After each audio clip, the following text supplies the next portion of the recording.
All right, guys, welcome back to Wasabi Cereal. Hope you guys are having a wonderful Sunday. Staying hydrated, staying cool. Hopefully you're in somebody's pool, unlike myself, because I would love to be in someone's pool right now. It is hot. Sheesh. Anyways, did you guys watch the 200 final last night? ShaCarri, we love you, ShaCarri. Unfortunately, you didn't make it, but it's okay. You placed fourth, but you're still obviously in the 100-meter final. You're going to the Olympics in the 100-meter, and you're going for the sprint relay. So I expect no less than a silver medal. I hope to get gold, but you also have Sharika Jackson from Jamaica, who also made the 100-meter Olympics. She made the Olympics in the 100-meter, representing Jamaica. And we know what Jamaica poses. Also, Shelly Ann Fraser-Price. She's getting old, so I don't really expect her to win, but she's still a legend at the end of the day. At the end of the day, she's still a legend. We all know that about Shelly Ann Fraser, the Rocket, a.k.a. Rocket. But the 200 last night, Gabby, hey, it looks like that's her race. She's dominating the 200, just sort of like Sydney is dominating, Sydney McLaughlin is dominating the 400-meter hurdle. I mean, nobody in the world is touching Sydney, and it's looking like nobody's going to touch Gabby. We're going to see, because like I said, last episode, Elaine Hara Thompson is out. She's out this Olympics. I believe she has some of an Achilles injury that she suffered, I believe like a month ago. So that's going to put her out. But yesterday, Gabby, she showed why she's #1 in the world. When she gets that backstretch, I mean, if she has a lead on you, I don't think you're going to catch her. Well, she displayed that yesterday. You're not going to catch her. So I'm looking forward to seeing both of those women, those young ladies in the Olympics, Gabby and ShaCarri in the 100 and Gabby in the 200, respectively. Noah, Kenny, and my boy, the sleeper pick for me, but Arian Knighton, the youngster, the 20-year-old I was speaking about last episode. He placed third, Kenny second, Noah first. Noah, man, this dude is on, bro, I don't know, this dude is, I don't know how to explain it, man. It's just like he has another gear. And it's like he gets faster, he gets stronger. Like, man, this dude he is awesome. He is awesome. I don't know what his training regimen is, but whatever it is, keep doing it, brother. You represent us well. You have some competition. Keishane Thompson in the 100 from Jamaica. They just keep breeding him. I don't know where he came from. Ran 9.77, fastest in the world right now. You're going to do better than Noah in the 100. But 200, that's his race. I don't see anybody beating him in the 200 this year in the Olympics. So he should be just fine if he just keeps doing what he's been doing. Kenny, after the 200 yesterday, I don't know if you guys heard what he said, but he said, I'm on your ass, boy, pause. I'm on your ass. Because he had Noah throughout, I say 75% of the race. But like I said, it's something about Noah's kick. I don't know what it is. Like, that top end speed is undefeated, man. I'm talking all-time great top end. Like, but he ran a in the 200, he ran a 21.53, and Kenny ran a 21.59. So just 0.6 of a second. That's close. It's right there. He's right there. And I know Kenny is tired of losing to this dude. I know Kung Fu Kenny. Come on, man. I'm pulling for you, too. I'm pulling for both of you brothers. Arian Knighton, I like you, man. I've been saying you my sleeper, man. I keep thinking that maybe you can, but maybe you just can't beat this guy. But at the same time, you are still young. You're 20 years old. But right now, it's just not your time. But at least you made the Olympics. So you never know what can happen. Every race is its own race. So in the individual race, all you got to do is get to the final area. Get to the final at Paris. You never know. You could shock the world. We're going to see. But that was an awesome race yesterday. Just like it's going to be an awesome race tonight. But she's going to lap the field. She's going to sweep it through. But show your support to Sydney today. I believe it comes on at 6:30 p.m. Central Time. So I don't know where you guys are watching from, but I don't know if you're on the West Coast, East Coast, but 6:30 Central Time. I'm gonna pivot. Been talking about track a lot.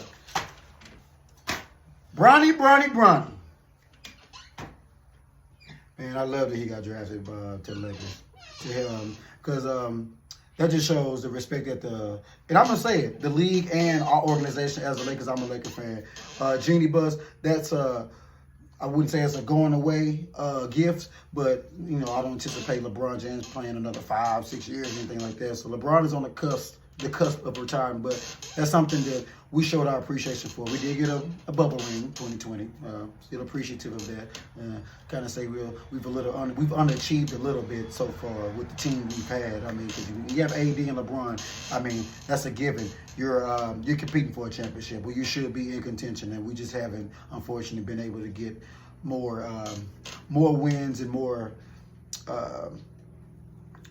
We haven't been as fortuitous as I thought it should be, as I believe it should have been, with you just having AD, because those are 2 top 10 players in my estimation right now, and they just underachieved. But we did get a ring. But LeBron James and his son playing together, man, that's something that this is history. That's pretty cool, if I'm gonna be honest about it. Like, because I just keep thinking, like, how awesome is it going to be to see them on the court at the same time, and let's just say that there's a breakaway, LeBron James gets the ball, he can pass to his son throws him a lob, and it's just like, oh, James, back to James. That's just going to be awesome. I'm not going to lie. That's going to be so awesome. But I was listening to somebody talk, actually it was Paul Pierce. He had said something that I thought that was very intriguing, and I think it makes sense. If the Celtics would have drafted him, I think that would have been, honestly, okay, I get that it's good for LeBron, and I mean, if it makes LeBron happy, maybe that'll propel him to, he's obviously taking a pay cut. So this is what he wanted. He's not showing that he's money greedy. He's willing to take a pay cut. He's willing to do anything to elevate our team so we can maybe sign max players or whatnot. But us drafting Bronny James, that obviously gonna make him happy for him. He's showing it like this is what he wanted, and this is but he's showing that he's not selfish in any aspect. Like, he's willing to take a pay cut, but he let it be known that he wanted to play with his son. So we did that for him. But as far as Bronny is concerned, what's best for him, the Celtics that's actually being drafted by him. That's actually not a bad idea, because if you look at Bronny, we don't know what kind of player he's going to be. We're still trying to learn that right now. But if you just look at how he plays, his measurables, he's 6'1", he's athletic, he can shoot the 3, he plays good defense. What better player to be under the tutelage of than Drew Holiday, Derek White?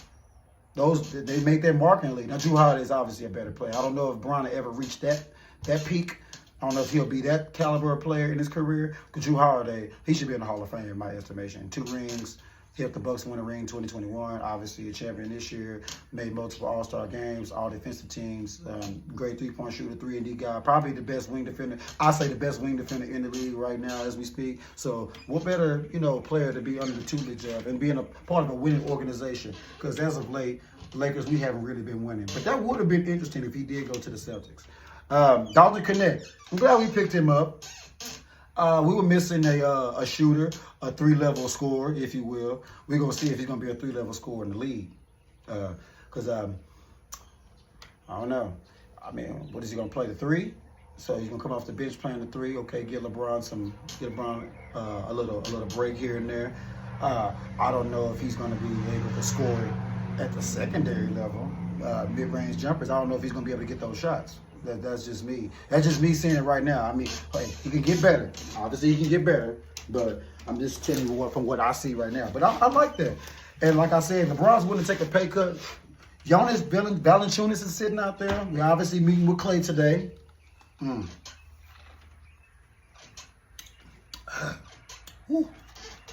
good. Meeting with Clay today. I want Clay to come to the Lakers. And honestly, if he came to the Lakers, it would be fitting because his father, Michael Thompson, played for the Lakers back in the 80s, early 90s. So, him going to the Lakers, it'd be a good fit. We obviously need another shooter. We need shooters. Everybody know the narrative around LeBron. Put him around shooters. Okay? So, all right. Dalton Connect. We're going to see what we do with Gabe Vincent. We just signed Maxi Christie today. He really hasn't shown us much. He really hasn't shown Laker Nation much since he's been with us, but he hasn't had the chance really. He's been hurt a little bit. But We signed him. I've seen a few videos surfacing of him working out. He's been looking good over the summer, but it's just working out. I mean, he's not going against other NBA players competing, so anybody can look good in a workout video if you know what I mean. But I like the trajectory we're going on. I would love for us to get Jonas Valanciunas because the last time we won the championship, if you guys remember, like I said after I mentioned in the bubble, Dwight Howard was our center, a big body. We needed a big body, and that because if you're gonna go against the likes of Jokic, and I mean, I don't anticipate Wembanyama or anybody like that's gonna make the playoffs, but Jokic is gonna be our main competition in the playoffs. And we've seen the last 2 years we've been knocked out by this guy. So we need a big body, somebody who can just show him some kind of resistance, because AD can't do it. I'm sorry, AD, that's just not the type of player that he can possibly lock down or really cancel out on the defensive end. Because I mean, offensively, look, AD can give it to you. I mean, Paul, he can score. He can score. He can shoot the three. Obviously, he has all the moves around the rim. But on the defensive end, he just can't contain. He can't do anything with Jokic. So it's real daunting on him, and you can see it takes its toll, especially throughout a whole 7-game series. I mean, we got gentlemen swept this year, but AD played well. But you can see in the fourth quarter he was just gassed. We need another big body. I believe that a player like Jonas Valanciunas, he can offer that offensive spark because he can stretch the floor. He can shoot the three. So that's going to put pressure on Jokic to have to guard him. He's going to have to guard him. So that means he's going to pull him out from the three-point line, pull him out from the paint rather, and go guard Valanciunas. So they can maybe get him in foul trouble. So we need a player like that. And Jonas Valanciunas is a legit 7', 7'1". He's a big white boy. Travis Kelce looking like. Hey, we could use that. But like I said, I do like the Dalton Connect. Oh man, he just changed his number to number 4. Best nickname in the league by far right now. A Connect 4. Oh yeah, commentators gonna have a field day with that one. Free agency does start today, so like I said, we're gonna see who we can get. We're gonna see who we can get. Klay Thompson. Now, I'm gonna be honest with you. He would also look good with the Mavericks. As we saw in the finals, they lack shooting. PJ Washington, they were looking like Michael Jordan out there in the previous series. They get to the finals, I don't know. They nutted up. I don't know what happened. They just couldn't knock down the three. Tim Hardaway Jr., trash, man. Golly. So, yeah, Klay Thompson would definitely be a fit for the Mavericks. Clippers, I can see that. Regardless, I know what Klay wants to stay in LA. He's an LA kid. So, Clippers, LA, Mavericks. Yeah, those Philly, he can fit there too, but I just don't. He don't look good in the West. I don't think he'd be happy there. So I don't know if you would get the best out of him if he went there. So a lot to look forward to. This free agency. I'm excited actually because there are a lot of teams. I want to talk about Dame and Giannis. Giannis is my favorite player. Favorite team Lakers. Favorite player Giannis. Nigeria represent. Dame don't want to be there. But Dame is a consummate professional. He has been. He's shown that throughout his career. So I'm going to show him his respect. But if you don't want to be there, Doc Rivers is there. So I know they're going to give it one more chance. They're going to give it one more run. And there's no more excuses for Doc. I'm sorry giving Doc. I love my brothers, man. But we got to be honest, man. Doc is severely underachieved as a coach in the NBA. He's had great teams throughout his career, and the only championship he has a show for it was the 2008 Celtics. That team got together in 1 year and won in 1 year, but he hasn't done anything since. Like, we can't waste these prime years with Giannis. Now, Giannis, you have to find. I have to hold Giannis accountable as well. He has to find a way to stay healthy. Every playoffs, it seems like he gets hurt. Last year he got hurt. Broke his ass bone cheek. I don't know what he did. Hurt something in his back. Then this year, obviously he messed up I believe it was his Achilles, but they have a great PR team. They said it was his calf, soleus. So, he got to get that straightened out. But I believe Paul George, if he went to the Bucks, they come out the East. I don't think the Celtics could be. That's just my opinion. I know the Celtics are good, but Paul Pierce, Chris Middleton, he's done. He's done. And he's had a great career, but I believe it's time to do away with Chris Middleton. I don't want to It would just seem like he's trash, just throwing him out like that. But Paul Pierce is a much better option at this point, at this juncture in their careers than Chris Middleton. So if you're in that third role, Dame, Giannis, PG, that's an instant 60 wins, and I believe an instant favorite in the East. Well, I wouldn't say a favorite in the East because you can't. I'm not going to disrespect the Celtics, but I believe if that were to happen, they would beat them in a 7-game series. Because if you look back in a regular, and I hate to use regular season, but I'm going to use this time. The 2 times that the Bucks played the Celtics this year, the Celtics beat them at home the first time. They were up by probably 25 points, but the Celtics, they have a propensity to let you back in games. And we saw that in the finals. But the Mavericks couldn't capitalize. But they have a propensity to let you back in games, and they did that to the Bucks the first game. I believe they ended up still winning by 2 when they played in Boston. Then when they played in Milwaukee, the Bucks blew them out by 30 points, and it wasn't close. They were playing. It wasn't no I'm just gonna let you win type of thing. It was during the season. You were still trying to get your wins. You were still trying to keep that #1 seed and create that distance between the first and second seed. They were trying, and they got blew out. I believe that I believe even the Bucks were healthy this year, I believe it would have been the Bucks and the Celtics in the Eastern Conference Finals, and I believe that the Bucks would have possibly taken them to 7. So we're just going to see how this is going to pan out. But you guys, make sure that you tune in. Don't forget to hit that subscribe, Osagi Cereal. I appreciate you guys for watching. I'm new at this, but I'm getting better. But this is really fun. Just talking about this because I love sports, and all the people who know me, all of my friends, they know that I am a sports junkie. I do. Sports is one of the few things that I found in life that is not divisive, and it actually brings people together. It actually brings people together.